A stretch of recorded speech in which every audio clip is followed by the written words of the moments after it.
Are you ready to change your mind? Are you ready to rethink the truth about reality? It's time to go on a journey into this weird world.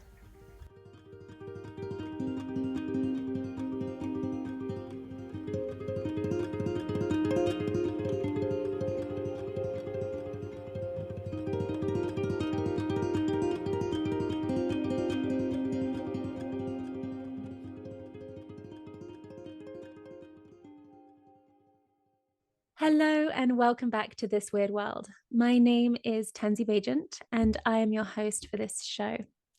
So today we have a really exciting show for you. We will be going into all of the different parts of talking about ghosts and all of those things that go bump in the night that we normally like to avoid thinking and talking about.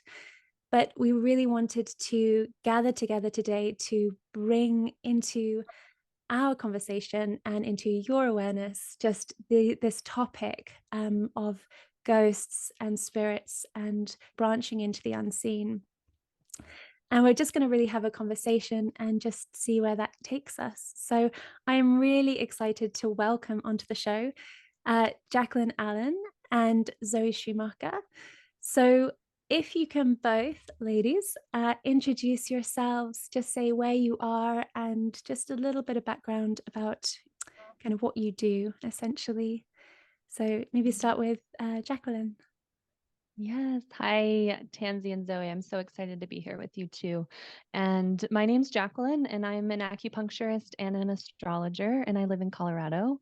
And I do one-on-one work with clients that bridges the scope of exploring what's possible in our human experience. And so holding space in a number of ways, medically, holistic healthcare, spiritually, and through exploration of dreams and stories and symbols and really holding and providing space so that we can deepen and enrich our lives with becoming more and more awake and aware and connected and in conversation to liminal spaces. That might be how I'll describe it for today. So yeah, I'm really excited to be here. And I'm Zoe. Hello, I'm very excited to be here today. I also live in Colorado. I work at a coffee shop part-time, and I also work at a little store called Rock, Paper, Scissors, which is a really fun creative outlet for me. Great candles and books and all kinds of fun stuff like that. Personally, I'm really delving into my spiritual self. It's been something that I've been a little reluctant until recently to explore, but I feel like I have the time and space and energy to explore it. So that's part of why I'm here, but it's also something I'm working on in my day-to-day. So.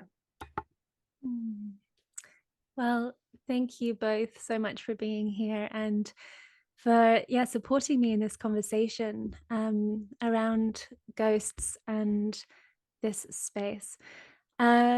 I did want to start, Zoe, just with what you just said there, with your resistance to the sort of spiritual space. And if you don't mind me asking, delving straight in, if there was anything that created a resistance around you exploring or opening to the spiritual space. Absolutely. I was in a very committed relationship starting at 18 that lasted for 8 years, and I poured my whole self into that. And I'm all for a relationship at any age, and it can work for different people, but for me personally, I do think it hindered my growth a little, and I was just growing and trying to attach myself with this one person when our lives are really going this way. And when you're trying to hold on to something that is splitting apart, you almost lose yourself a little bit. And so I just don't feel like I had it in my mental capacity to even get to know myself as a person. And I got married at 21 and I was divorced by 26. And I was like, whoa, that is just not what I had in mind for myself. But then I really had the time to delve into, what does Zoe like? What does she do? What is important? And that has really opened a lot of doors for me. And I think the universe works in crazy ways. And when you put it into the universe that you want to start seeing stuff, I think sometimes it can focus on the negative. And if you're just putting out negative thoughts, that's almost what the universe will bring to you. But when you start putting out the positivity and what you would like to see for yourself, it just opens doors that you never thought about. And even being on this podcast with you guys feels like a path that I am just maybe dabbling in. And that's exciting because I don't think I would have been able to do that 2 years ago. So. Well, I really honor your courage to be here, and just always in awe of just how the universe works, and yeah, to bring us into connection with it and spirit and the unfolding of that that journey in our own life and how we respond to it when it comes up. It's like it's never that easy, and Jackie and I have talked about this on other podcasts before, is just sometimes we have to go through something quite difficult in order to we sort of talk about being in this shell that we can kind of break out, that we can push out and say we want something new, and the universe kind of unfolds itself to us. And then it's almost like following breadcrumbs and not quite sure where you're going, but you feel in a sense of your own presence and your own destiny. And I do find that the universe just keeps opening that for you when you keep following those breadcrumbs. So to kind of land us in the ghosts part, and hopefully today we can start to unpack some of the fear around this arena of ghosts. And even it's an interesting thing to say it, like it feels uncouth. And I think we were speaking about this before we started the recording, is just that feeling when we say the word. So let's just delve into that a moment before we kind of delve into our own stories. But why do you think, I will put this out and whoever wants to answer, why do you think that we have this strange affinity with the word ghost and with the whole experience of being able to talk about it openly? Well, I feel personally that if I talk about it, the things that I have seen, because I have seen things since I was a small child, and really my whole family did too. So I'm lucky in that way because it wasn't just me. But when you tell people, the look on their face, if they've never seen that, it sounds crazy, right? Because I can't explain it. And I think people just are very uncomfortable with the unknown, and it is still unknown. And if you've never seen something like that, it's just very hard to wrap your mind around. If it's hard to wrap your mind around if you've seen it, then imagine how hard it is if you can't even fathom. So I think people would just rather not talk about it, personally. Yeah, I agree with that. And me coming from the medicine that I practice and having the years that I've had studying a discipline that actually comes from a culture that embraces ghosts and spirits and sentience, and in a way that it's not questioned at all. It reverberates through the culture as felt whole sense of what it means to be alive and to be human. And in East Asian, cultures, there's a lot of attention given to prayer and, altar making. And, many people's homes, definitely the doctors' homes, would have altars at the doorway. And there was just this ongoing communication with the spirit realm and with their ancestors. And so when I started studying this medicine, I was gifted an insight into a culture that's so different than ours. And there was no question in treatment methods and healing and health that this is a part of being alive. And they use the word gu, Gu, to describe ghosts and also what they might name parasites. So a physical entity or a spiritual entity that is not of self. And so I fortunately, because I've been in this medicine so long, it's just part of my life now too. And so I'm so much more embedded in that state of viewing the world and engaging with the world and empowering people when they come into my office and I can hold that space. I think there's something else going on here. But there is so much fear when I was growing up and just the unknown, and culturally it's just not talked about, and it's just suppressed, and it's more given to the realm of imagination, almost like it's make believe.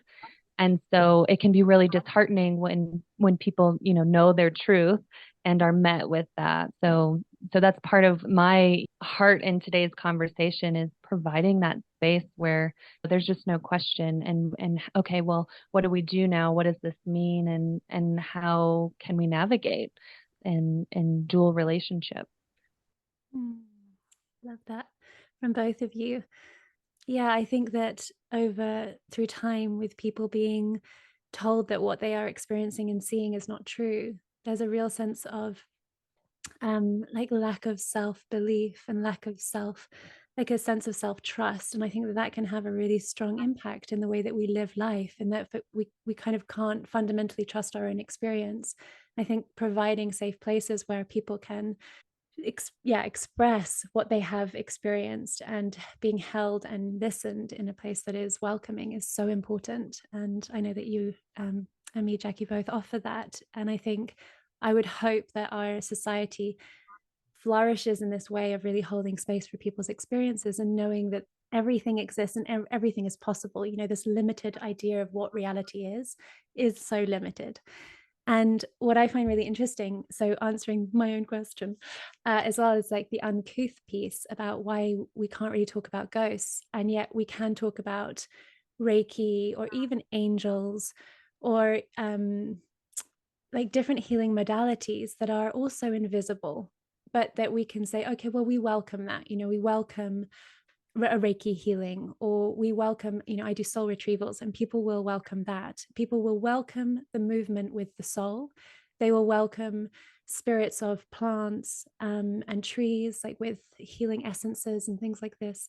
But when we start to talk about ghosts, there's this like a little bit around fairies as well. I did a podcast about fairies, and I can feel the same energy of just we're kind of moving into territory that's a bit unsettling, but particularly around ghosts. And I think it's because people also, I think there's a lot of illusion been done in the past around, around ghosts. I think the part also is around fear. And I think the other is around death, and how we embrace or accept death. And because we run away in our culture from any conversation around death, like even death is uncouth. So of course, to talk about a spirit of somebody coming back, you are acknowledging that death exists, and that soul, whatever that is coming back to kind of disturb you. And so it's just like, if you agree with ghosts, you agree with death, and you agree with soul. So it's like we just have to keep all of that away.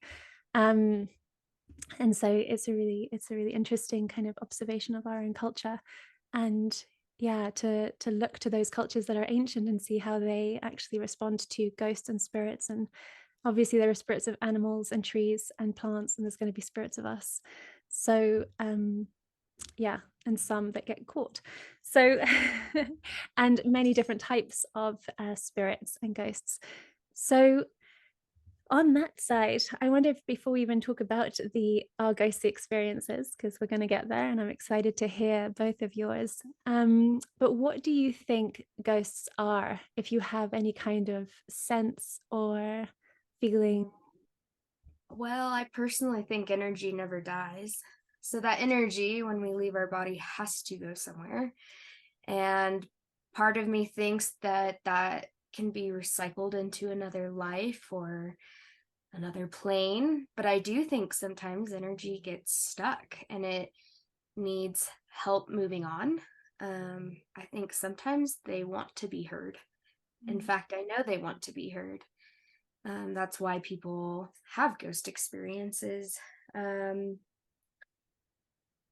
Yeah, I've seen it in many forms. I've seen like the actual ghost with the face moving around, kind of like a murky see-through.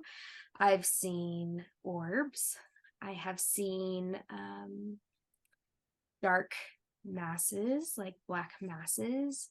And then I hear things that are just, unexplainable.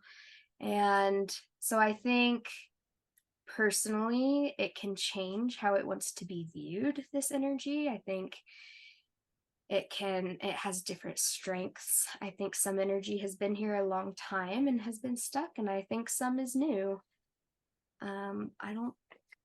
It's hard to say what it is, but that's my take on it.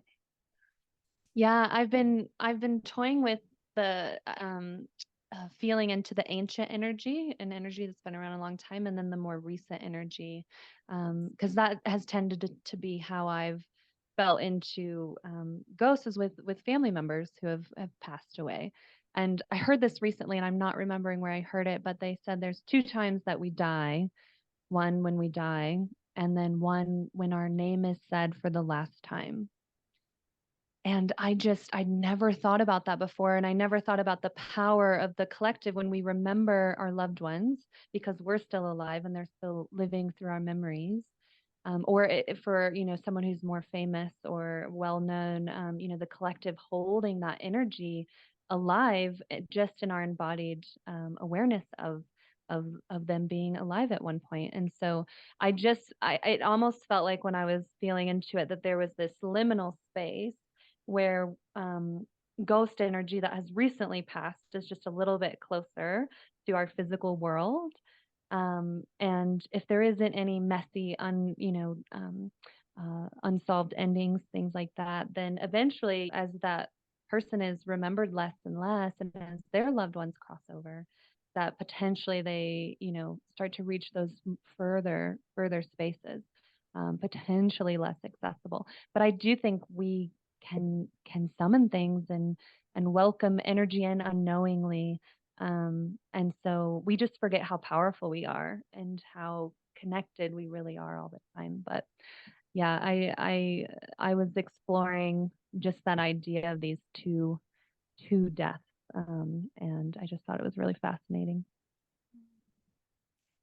It's so interesting to listen to you both and be like, oh, I kind of fully agree and can sense, and then have my own like layer as well of like how I perceive it all, because it's such a diverse thing, because there's, like you were saying, Zoe, there's so many different types of ghosts, and are they all human, and also like what kind of form have they come in and why. And then Jackie, when it's kind of connected to the self, or like that kind of person, a shadow of themselves still in existence as we talk about them. So there's a kind of a ghost of them in our society as we talk about them. So it's really interesting to kind of encapsulate all of that in one go. And then I'm going to add in another dimension, which speaks to some of the ghosts that I've seen, which are static and completely unmoving and solid. And after a lot of years, I've seen 2 of these. One was standing right beside me, and one was lying in the bed next to me. And the one that was standing in front of me was clearly from another time, because he had a big wide brim hat on. And the one that was lying next to me was a kind of teenage boy, or like an adolescent, and he was fully clothed.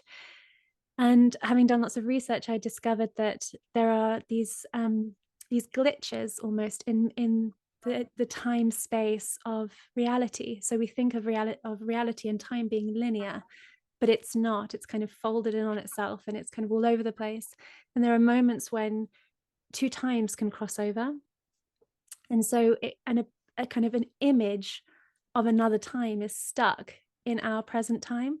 And so that ghost is not a ghost of something that is past, although at the time, with the first one, it freaked me out. But the second time I just knew, and because he was just lying in the same bed that I was, and it was probably even just a few years later. So it was like this interesting, it's just a really interesting way to see that not all ghosts are necessarily spirits of those who are past, but it could be a kind of mix of times. So that's really interesting. And there are kind of debates about different parts of the soul. And I've experienced this with communicating with spirits who have passed, is they communicate with me very often from their higher self place. So they are communicating from oneness, but in the sense of who they are, but in their higher self, in their highest self. But they know the story of the human that they were, and they can articulate from that place. And so a lot of mediums, for example, will talk to the human version of them, and they'll be like, oh, they're feeling jealous, or they're feeling tension in their body. And that's not, it's not true. They're two separate kind of energies. And when you're talking to the one that's like right there as the person that you experience them as, the medium is connecting to the physical, the kind of body part of them, and it's kind of called the personal soul. And then you can talk to the higher soul, so the wisdom soul, and that's the one that just is all loving and all knowing and all trusting, not necessarily all knowing, but all trusting, and is full of love and is full of unconditional grace and peace. And so I normally talk to that one, but I can get them to communicate through me through the bodily piece to try and find out certain things. Now, what can happen is, very rarely, but both souls can get stuck here. So both parts of that soul can get stuck. And that can be where, you have a traumatic event and neither part of the soul thinks it's dead and it gets sort of stuck. But what can also happen is that you can have the wisdom part of the soul go up and become part of everything else. And then the shell part of them, of like this kind of repetitive human sort of form, can be the part that's stuck in this reality. So it's kind of it's a sort of unthinking soul. It's just doing what it was doing when it was alive, and part of it is stuck. So there are there's many more, but there's different kind of articulations of what these ghosts and spirits can be. And also thought forms that can get stuck. So poltergeists often are, if, for example, someone was experiencing a deeply traumatic feeling or emotion, that can actually be pummeled into an energetic form. And it's the same with prayer. If we pray and pray and pray about something, we are directing all of our energy into that thing, that object. That object ultimately has its sort of own entity, like money has its own entity, its own energy, because we've all kind of given it this, we've fed it with this energy. And so we can do that with thought forms or feeling forms. And when they are left unattended, and then somebody who is in the environment is feeling a lot of energy, a lot of emotion, it can trigger that to arise. And so a lot of the time with poltergeists maybe not are a spirit of a dead person, but they can be these forms, these entities. And often someone in that household or in the space is experiencing deeply strong emotions that are triggering that entity to it's building, and it's using the energy of the person to fill itself. So lots and lots of different types of energies and entities, but it's really interesting because we kind of heard different perspectives there, and I love that debate or like conversation.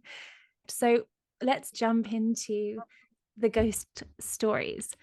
So I'm just going to give a trigger warning to anyone who is listening to this podcast that we are going to be sharing stories that may feel haunting or may feel harrowing or may fill you with some strange sensations or fear. So before we start, I think what I would recommend to everyone at home as well, just in case you are feeling that way, obviously pause it and you don't have to continue. But if you do want to open to listening, then just a really beautiful way to start is just to surround yourself with a sense of white light. So just calming down your body, just letting your whole body relax down and just feeling the earth beneath you and the support beneath you. And just feel the earth just reaching up to hold and support you. And you can even just feel your toes just sinking down into the ground, or just an energy of your toes just sinking down to root yourself in the earth.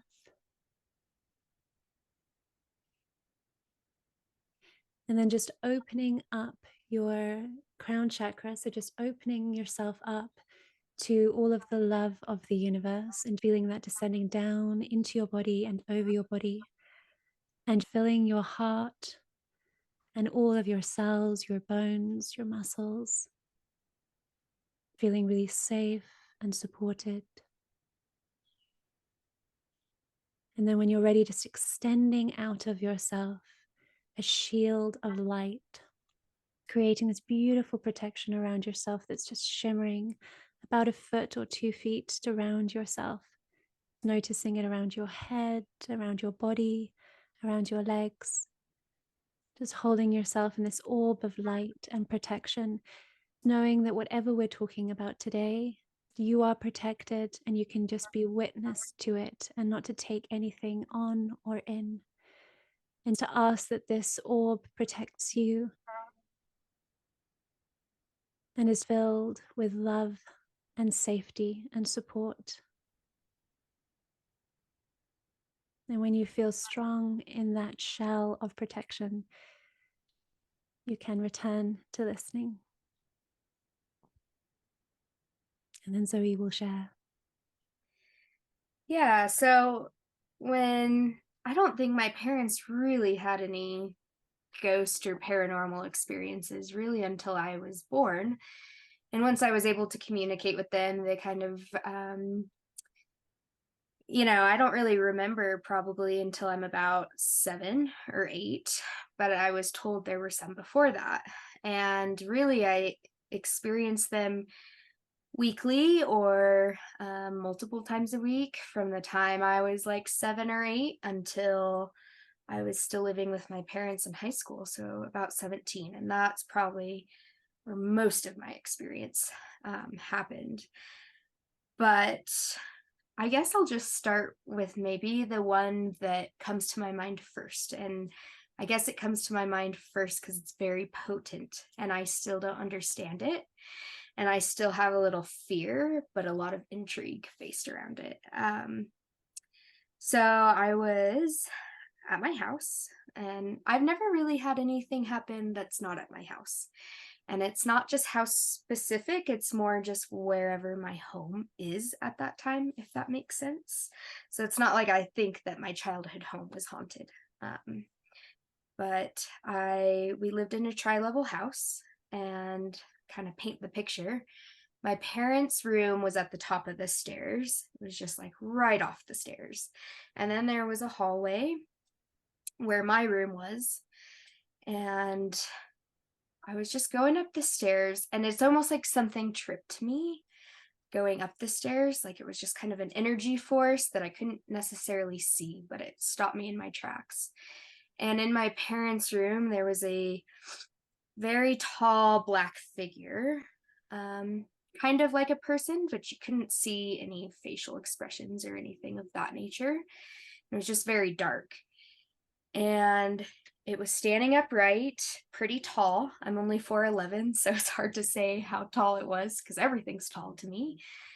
But this figure then very fast, and what I've noticed is the ghosts I see have a very quick, unnatural way of moving, and it very fast just goes into like a dog form. But the dog does not look normal, like the front legs are shorter, back legs are longer, and it just looks me in my face. Now this thing has a face that I can see and connect with, and it looks at me and just runs super fast across the stairs where I was standing, kind of pushing me back, and then disappears into the wall. And felt very intimidating, very powerful. Like if it wanted to touch me, it could. But we would kind of just see stuff like that a lot, especially in my upstairs. And I even had babysitters who were like, "Your kids are great. I'll babysit them, but not at your house." It just made people very uncomfortable. But yeah, that one stands out in my mind probably the most, as probably the most scared I was. And at this point, I'm probably 16, so it's not, because sometimes I think kids can, there's a lot going on, and I'm not validating that they're not seeing those things too, but because I was 16, that felt very real and potent, and I'll remember it the rest of my life. Yeah. Yeah, I think a lot of listeners will join me in feeling quite chilled by that story that you experienced. And I have a few questions. So you were saying that you had this in several different houses, but was this house particularly one that you had a lot of your sights in? And was there something going on in your life? Yeah, it's very interesting. I had a very great home life. And my family was a very strong unit. And again, I just feel very fortunate that my parents, even from a very young age, validated this. And I'd like to point out that the power of speech is huge. And if anyone who is listening ever deals with these things and it is too much and it is uncomfortable, my parents always said, talk to it out loud, tell it to go away, tell it that it is not welcome here. And it would work, for some time. And I'm sure that if I really didn't, I was really bothered by it and I really every day put that out in the universe, um, that I wouldn't see as much or it wouldn't bother me as much. But part of me has always kind of invited it still because I am intrigued. But I was very lucky because my parents always validated what I saw. And it helped that my parents and I have a sister, they also saw stuff. I think the stuff that I saw was a lot more frequent than everyone else, or maybe a bit more intense. But um, yeah, I can't say that there was like any strife happening in my family or anything that I think would bring it on. I do wonder about myself if I am just maybe in this universe and I have this gift and I don't necessarily know what to do with it, but I think, sometimes I'm unintentionally inviting it in somehow. And I think it would be interesting to know how I'm doing that. I've heard of portals, or like you were talking about, poltergeists. And I wonder too if sometimes this has been energy that I've created as a child that then shows itself. I'm not really sure. I will say once I moved out of my family unit, and I moved in with my ex-husband at 18, it all went away. Not all of it, maybe I'd have something like a few things a year, but a few things a year versus things happening multiple times a week for years is a huge difference. And so I guess touching on why I thought it was happening, maybe because our energy as a family unit was accepting and open to all of that, I saw it. And then when I was with somebody who really, he's like the epitome of, I'm not going to talk about ghosts, I'm not inviting it in, I don't want to acknowledge it, I don't even want you to talk about it. I think it just completely shut it down in my own life. And now that I am on my own again, and especially I think living with my mom, and we are together in one space, and I am inviting the energy back in, I am seeing stuff in the last year, a lot more than I have in past years. So, yeah. Mm, that's so fascinating. Um, I was also feeling that same when you were talking, is that it must be something to do with maybe the family, that you're all seeing it and the energy together. But also that, yeah, the welcoming or the witnessing, the ability to open to that space allowed it to come. But I wanted to say, like, maybe, we all have different latent psychic abilities, but in different ways. So some people are more telepathic, some people are better with mediumship, some people are better with healing. So there's, we all have like different modes that are stronger.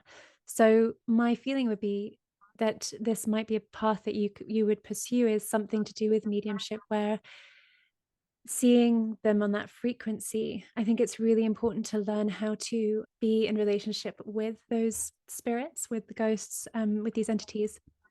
Because when you say invite them in, there is a care that we must give.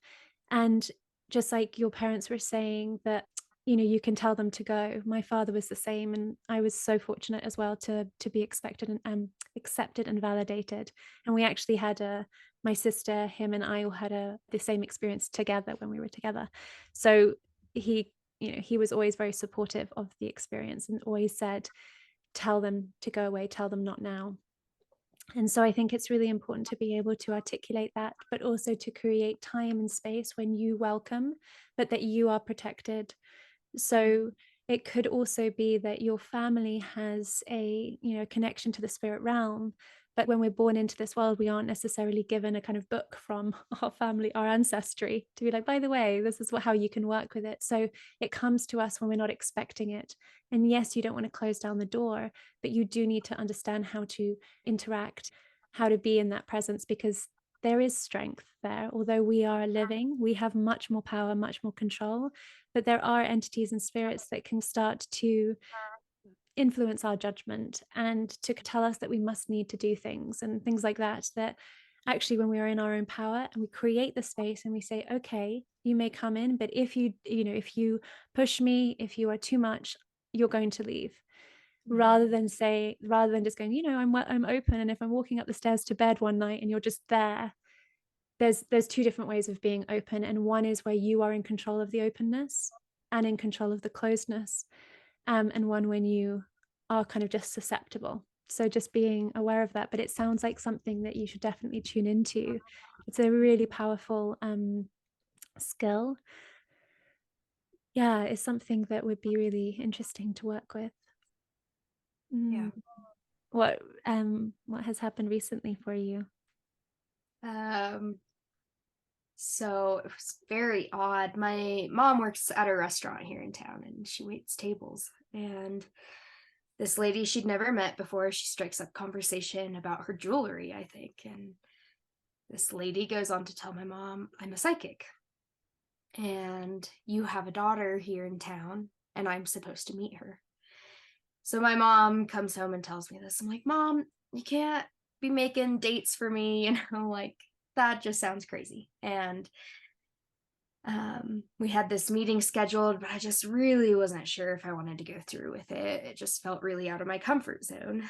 And the psychic calls my mom while we're like talking about it. It's a day before our scheduled meeting, and she says, I just get the sense that Zoe feels obligated to meet with me, but she's unsure. And just tell her that she doesn't have to. We really don't have to do this. And of course, I'm sitting there and I get goosebumps, and I'm like, oh my gosh, how would she know this? So I offer to meet with her, and it was very insightful. And she's a very fun and interesting person, and it was awesome to talk with her. But she just starts telling me, like, we didn't even talk about, paranormal. And she just was like, you see paranormal stuff and you really need to start protecting yourself. And it kind of puts it back into my mind. Oh yes, I do know this about myself, but just, it's not huge things. Like, I feel like in my childhood through teenage years, it was really big, impactful things, but now I just get this sense that there is a darker energy. It feels very male energy to me, and it's always when I'm by myself. It's never when my mom or friends or anything are over. It's just when I'm by myself, and it is a very, like, 7-foot tall, slender entity that will sit in my mom's room, which I can see from this hall that I'm facing right now. I'll be in here reading a book or watching TV, and I just feel it. And probably the most heightened I've been to it lately was I was cooking in my kitchen. I'm by myself, and I live in this old house, and so I can hear the floors creak when somebody's moving in it. And I hear something with heavy stature walking pretty fast down my mom's hallway towards the kitchen. And then it just stops at the kitchen. And I'm just waiting for something to come at me. And there's a feeling I get. And the feeling is very hard to explain, but I know that it's not human, if that makes sense. Like there's just this overwhelming knowing I get that it is an entity that I am dealing with. And it just feels very aggressive. It's very much trying to get my attention. And my mom will call me sometimes. I'll be at work. She's like, "Are you home early?" And she's in her room and she hears someone walking up and down the hall. So that's like been the newest thing that's been happening. And it probably hasn't happened for 2 weeks, but I did put salt around my property, and because it was just making me uncomfortable. So it is important to know that you do have the power and the tools. And I don't think there's a right answer of how to protect yourself. I think there's many multitude of ways, and whatever works for you. But yeah. That's so interesting. And a few things came up for me, was just around that knowing. So sometimes when we, we think that to see a ghost is like to see an apparition, but the knowing and the feeling is just as pivotal, as just as important. Like we know when we're in love with someone, we know when someone is angry at us. Like we trust our intuition, we trust the feeling. And like when we know there is something there, especially when you can almost articulate the quality of the energy, like it's needy or it's masculine or it's we need to trust that. And that's how like I do a lot of my work. I wouldn't be able to speak to spirits if I discounted the subtleties of energy. That's how you experience it. It's like you experience it as an energy like that, and then you open yourself up to communication with it.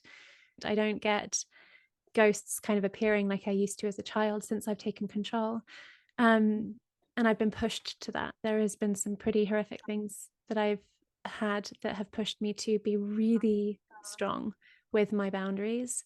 And at first I was a little bit more like you in the sense of I didn't mind it so much, or I was just open and I didn't know how much my kind of sense of protection was valuable. And over time, I'm like, wow, it's really important. And two is that because actually once you are just open, you let it come, it's much more difficult to push it away than if you just say absolutely not, like you're not messing with me, and you have a very strong like warrior feeling about it, and then you invite them. They have a completely different response to you. And I wrote down about confronting. So sometimes it's like you can ignore, and if a ghost gets ignored, sometimes like the energy returns to them, so they kind of don't, if you don't respond or react, sometimes they can just diminish. But also if you confront, you say, okay, come on then. And just like in a horror movie, you do the opposite of what it's like, don't go in there, that's where they are. It's like actually with ghosts, it's like, go for it. Like, go look in the cupboard, go for it. Like just say, fine, I'm confronting you, get out of my space. And with even that apparition and the dog, you are human, you are the life force. They are, although they are in this reality, you have a vitality that is different from theirs, and you can actually you have a very strong ability to basically push them away.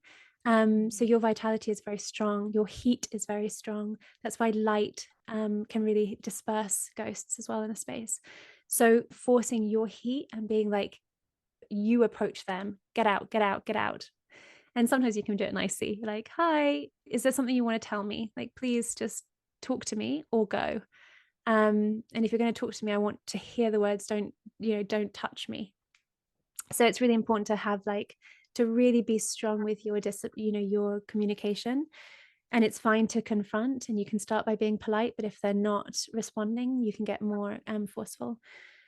And the other part I was going to say was, just around the masculine. So this is like part of my counseling coming through, but it's interesting how your experience, I don't know what it was like with your husband that you've parted ways, but sometimes when different spirits come, and it might just be that the masculine energy is in this house and you're picking up on that masculine energy, so is your mum.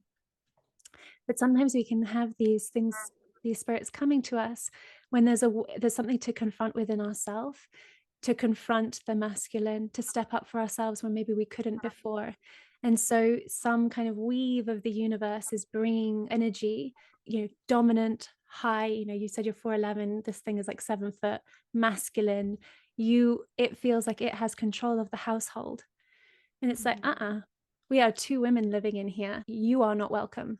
And I'm going to confront the masculine. And it's not, this isn't a masculine, feminine, but it's how we approach that in our own life and where we feel protected and how we can raise our feminine, our strength to match that. And you can bring yourself in height and stature to like energetically to like 10 foot tall and be like, this isn't okay.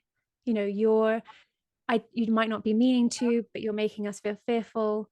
I don't want to feel fearful. So it's time for you to leave or just quiet down and know that I'm in control here. So it might be asking from you to bring up that kind of feminine fuel.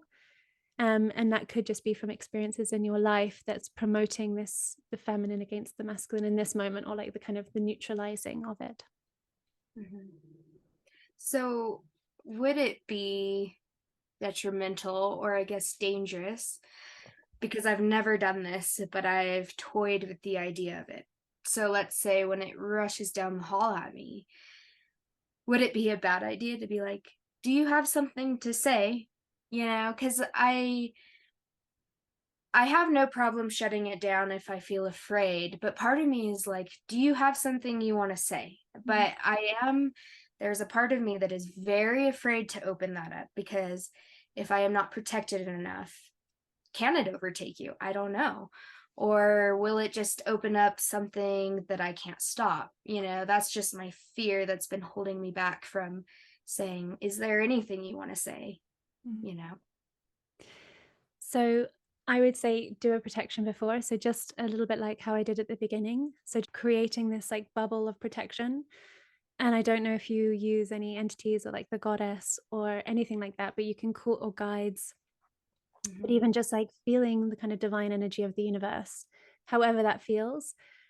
And also there's Archangel Michael, who is an archangel who protects us. And so you can call all of the, like bring my guides, bring the goddess, bring Archangel Michael, create this orb, and then just feel that love inside of yourself and your own vitality and your own strength. Then I would say is opening the door and saying, talk to me. You can come in and you can speak to me. I am protected. And just keep saying, I am protected. I am protected. Come and talk to me. If there is something that you want to say it. And just feel like the strength of like all of the support that you have around you. And also what you can do is like sometimes we think with ghosts is like we're kind of tormenting them, like they are also stuck in some way.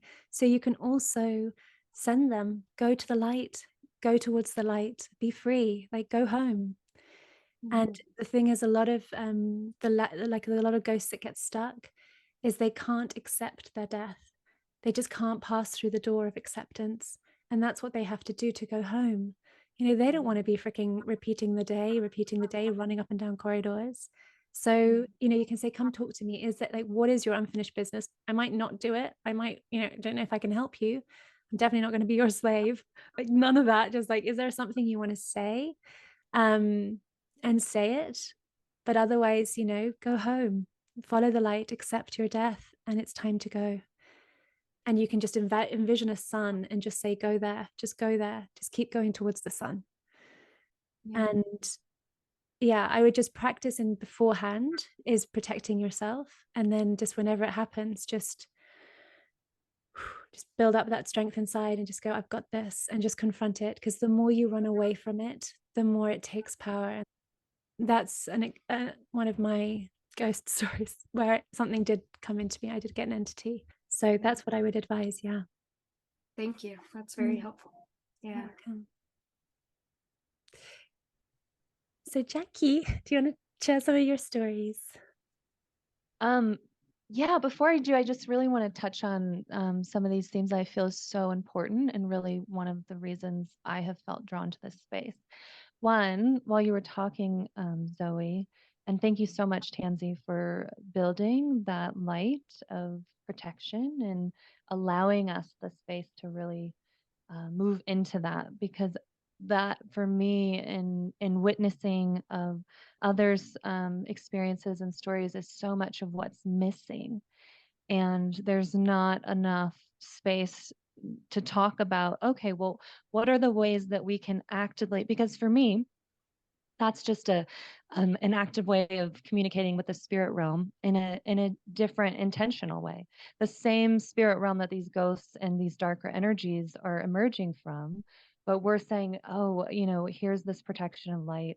Here is this safe space. And as I move into conversation around this, to memory around this, I am fully, fully protected. And as you were talking, so I just saw that light for you, like around your house and like with your chair. And I feel also the power of community. Us three being here together, talking about these stories with you is sending a power into your space, into our space, into the collective field that says, hey, we see you. And this is actually what we're going to engage with consciously. And the choice of engaging, we have a choice. We are born with gifts that we might not feel like we have chosen, but in our lived life we get to learn our relationship to these realms. And I also just want to say for the listeners, any child, it's you've done nothing wrong. Like you have done nothing wrong to have this energy show up in your life.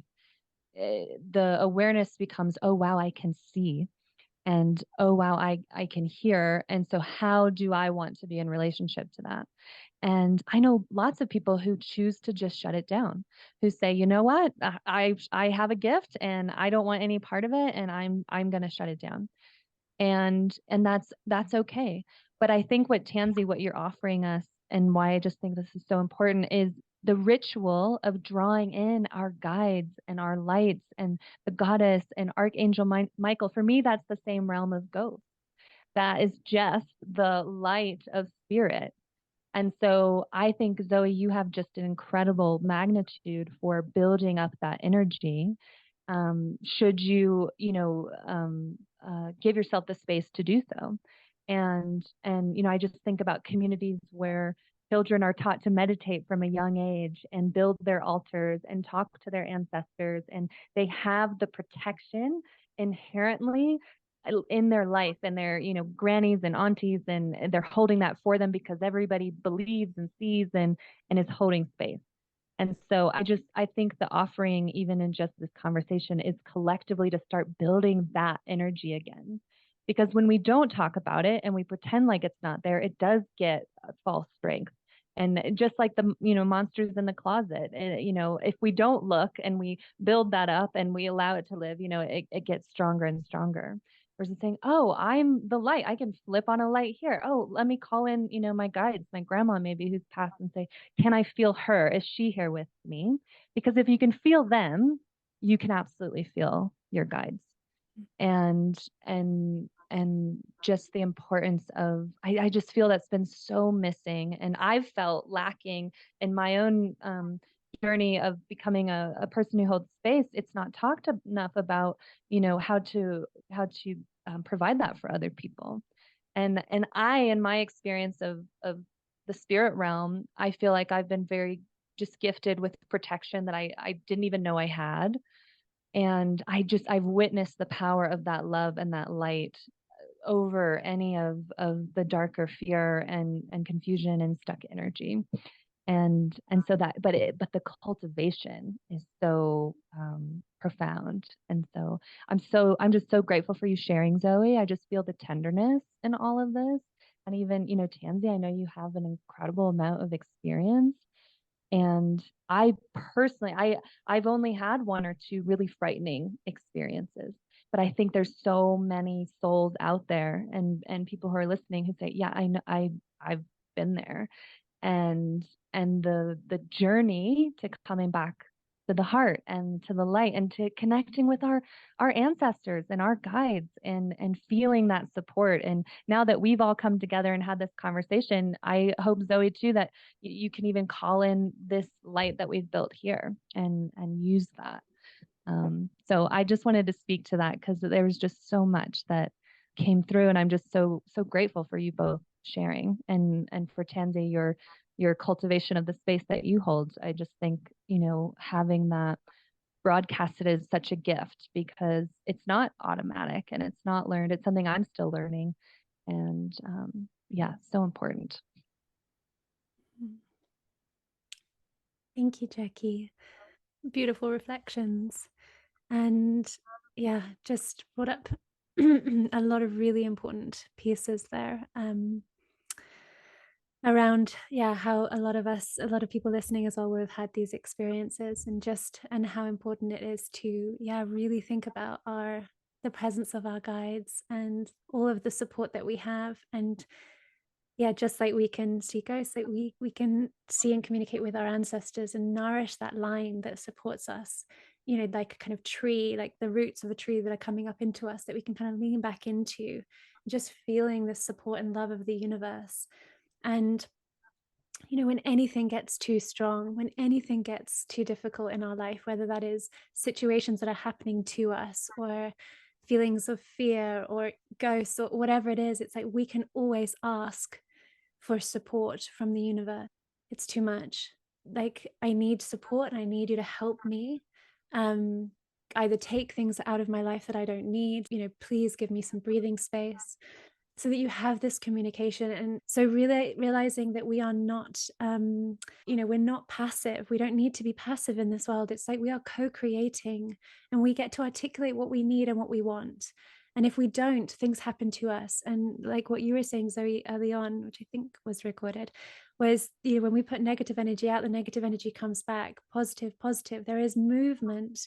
And like you said, like energy never dies either. It's like it's constantly moving, things are flowing, and either you can just step back and let things happen to you, or you can step in and join the dance, join the party. Like, okay, right, if I'm going to start seeing this, then it's on my terms. But actually, I see how valuable this is. I see how beautiful this is.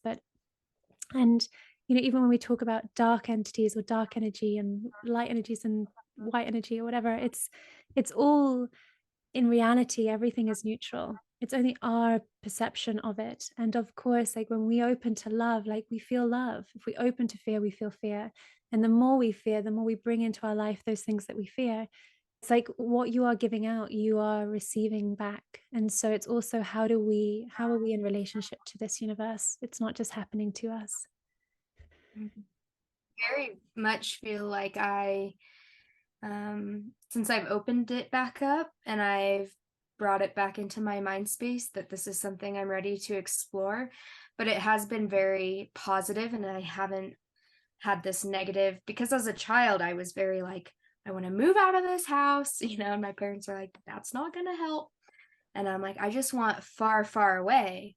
But now I have more of a like, loving, bringing myself into it. And this is not just happening to me. I am part of the equation. And I have control. But I think that's very much like, because I was in that mind space, this is why this opportunity has come up to talk to the two of you.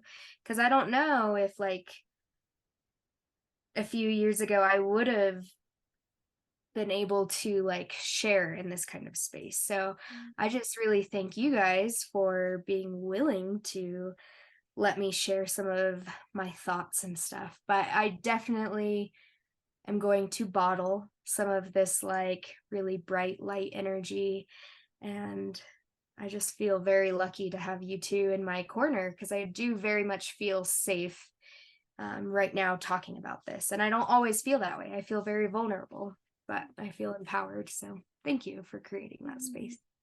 Yeah. Oh, I'm so glad to hear. I think Jackie and I, we are very much into empowerment. And, when you realize the light that you have inside, just, it's all about making that, just shining it brighter. It's just, how can I allow more of who I am and more of my loving presence to express out through everything I do, and to know that those things that you felt were pains are gifts. Like I always say, your pain is your power, but this counts as that. So I had exactly the same thing of when I was younger. I saw ghosts and it was such a pain. Like, it was such a torment and nightmares, and I was tormented. And I couldn't understand why I was being so tormented.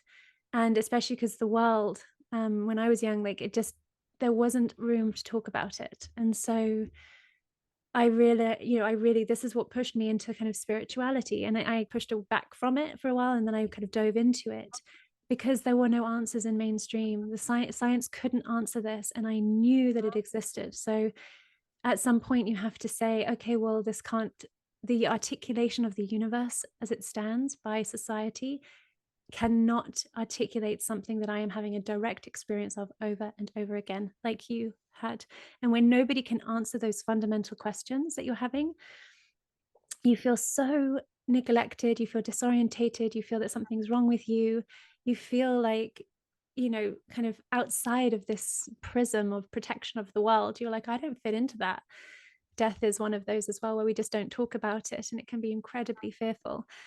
But then what happened is, as I started to understand this space, and I realized that I could use this power, essentially, like what Jacqueline was saying, was I realized that not only could I experience spirits or ghosts, but I could communicate with people's past relatives. I could communicate. I can communicate with the gods and goddesses, and we all can.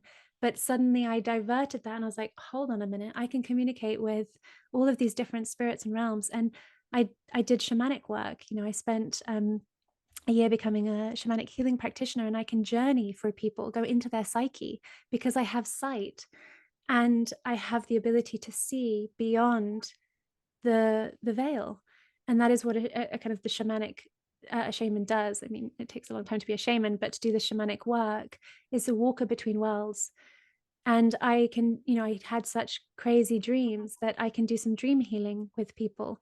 So you turn all of this, what you thought was painful because it was so fearful and because it was happening to you, when you claim it as something that you own, that is part of you and your gifts, and you change how you feel about you and yourself and what you're experiencing, it's like, oh my God, there's a whole new level of reality. And there's a lot of people studying in just this side. And I've got the other side too that I can explore. And all of the richness of that universe, like the two sides of our world are extraordinary. And when you can like walk between the worlds, it's like you can heal people, you can support people. And, you're just coming from that center of absolute self-knowing, self-trust, self-love. And then we all kind of grow into our own light and our own power, and we can be the light to help others through the darkness. So yeah, I think this is what I want to say to you as well, is that this work, like claiming it and accepting it within yourself, can be the greatest thing that you ever do. And you could step into such a powerful role of utilizing this. You have such a skill. Because like we said, lots of people see ghosts, but to see them on the regularity that you've seen them and with the clarity that you've seen them, that really sets you up to be able to work in this realm, like either as a medium, but also just the shamanic. Everything has spirit, plants, trees, everything, objects. So you can communicate with it all. And that's a powerful, powerful gift. That's exciting. It's exciting, but it's also, I guess, overwhelming. But I guess I shouldn't put overwhelming on it, because this right here is a step, even just because it's out of my comfort zone to talk about it. I have best friends who I don't even go there because I'm just like, I don't feel validated, but it's about taking your own power and walking into it. So yeah, it's exciting. And sorry to add more pieces, but I would recommend in this path, it's a long path. It can be a long path. So you don't have to do it all at once. It's like you just open. You say, okay, I'm opening, I'm accepting who I am, and you're calling on the universe. It's like, okay, bring me things that can help me to open more. But it's not going to give it to you all in one go. It's a journey. And so this, like you said, is one of those steps on this journey. And so it's just, you're walking in that path, but just knowing that you claim everything that is you. But definitely having some people in your life that are your little rocks for going back to knowing, you have a tribe, even if they're all around the world, that you just know you can always come back to and share your experiences, or anything that you need to, you can tap back into. So sometimes we say, surrounding yourself with people that understand you, but I think it's not always about that. It's always having some people in the world that are like sister souls or family souls that can support you in your growth. But you can still have your friends. You just don't need to tell them everything that you do, because they're not ready. They're not on the same path as you. Thank you, Zoe. Anyway, for your wonderful shares. It's so I'm so glad that we set this up. It's been wonderful to bring it all through. But maybe we can come again to talk about the subject again, or Zoe, if you have any more sightings, or if Jackie, you have any more sightings, or if anything kind of happens in between that we want to have a follow-up call about, then we can do that. But do either of you have anything that you want to say or share that hasn't been said? I'm just so grateful for the conversation, and I feel like a little bit of a soul who doesn't have these impactful stories, like I know Tansy you have, and what you've shared, Zoe. And what I'm affirming for myself in this conversation is just the power of being, and this word gets overused a lot, but an ally. Just being that witnesser of sacred space, because I've witnessed a lot of other people's experiences. So it's just empowering to know. I feel like our world is shifting into this zone of acceptance and awareness, either by choice or by these subtleties that we can't ignore anymore. And I really feel the structure in the conversation, and the ritual, and the building of light or guides, and moving into this space is a really powerful way to collectively empower ourselves through this next journey. So I just feel enlivened by the conversation. Well, thank you both so much for giving your time and just having this conversation. And to anyone that is listening, if you have your own stories that you want to share, please do feel free to email me. My contact details are in the show notes. And just know that you have allies, and that, there's others out there who have these experiences, and let's all help each other to be supported in this experience and to be validated and accepted. So, yes, thank you, everyone. Thank you.